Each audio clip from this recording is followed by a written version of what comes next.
السلام عليكم ورحمة الله وبركاته. waxaan joogaa mid ka mid ah meelaha ugu quruxda badan magaalada Hyderabad. waa meel u jeedin dadka ka shaqeeyo dhan waxay ka shaqeeyaan kambaniyada u jeedin. kambaniyadana waa kuwa oo dhan.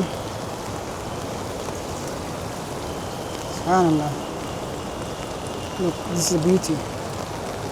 أصلاً ودكامو سأوجدان رحنا بالعرك هذا كذا تبهجة.